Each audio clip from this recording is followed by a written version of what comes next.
মর্মান্তিকভাবে নিজের স্বামীর বাইক থেকে পড়ে গিয়ে গুরুতর আহত এক তরুণী গৃহবধূর বর্তমানে মৃত্যুর সাথে পাঞ্জা লড়ছে। ঘটনার বিবরণে প্রকাশ, ১৯ বছরের গৃহবধূ রিয়া দাস তার স্বামী রাহুল দাসের বাইকে করে বাপের বাড়ি থেকে শ্বশুর বাড়ি যাচ্ছিলেন। এমন সময় কোনোভাবে রাহুলের বাইক থেকে পড়ে গিয়ে মাথায় প্রচণ্ড আঘাতপ্রাপ্ত হয় রিয়া, এমনটাই জানা গেছে।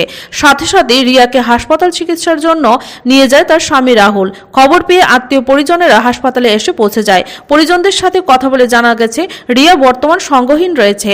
তবে যতটুকু খবর পাওয়া গেছে যথেষ্ট আশঙ্কাজনক অবস্থাতে জিবি হাসপাতালে ট্রমা সেন্টারে চিকিৎসা পরিষেবা গ্রহণ করছে ছোট্ট এক কন্যা সন্তানের জননী রিয়া।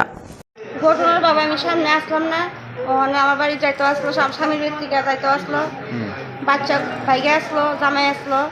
ওখানে ৮টার সময় ফোন করছে, মা আপনার জিয়ার অবস্থা খারাপ, আপনার তাড়াতাড়ি জিবি আইব। এরপর আমি দৌড়ে আইসি, পাগলের মতন বাইরেছি, ঘর থেকে বাইরে হাত আমি আইসি। ও দূরে শুনছি আমি ঘটনাটা।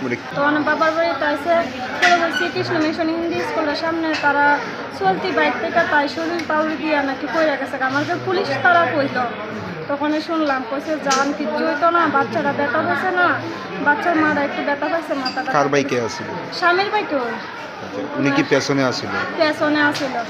পরে কইছে যাও, আমি কান্নাকাটি করতেছি, পরে যাও, কিচ্ছু হইতো না, কিচ্ছু হইতো না। এখন তো দেখি এই অবস্থা। হাসপাতালে আনছে কে?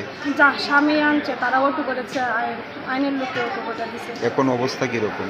এখন তো কইতেছে তার অবস্থা মানে মাথার মধ্যে রক্ত টক্ত জন্মা রয়েছে, এখন বড় সারাই আছে। নাম কি ওনার? রিয়া দাস। বয়স কত? বয়স 19 বছর। স্বামীর নাম কি? রাহুল দাস। স্বামীর বাড়িটা কোন জায়গায়? লক্ষ্মীপাড়া, কামলঘাট লক্ষ্মীপাড়া।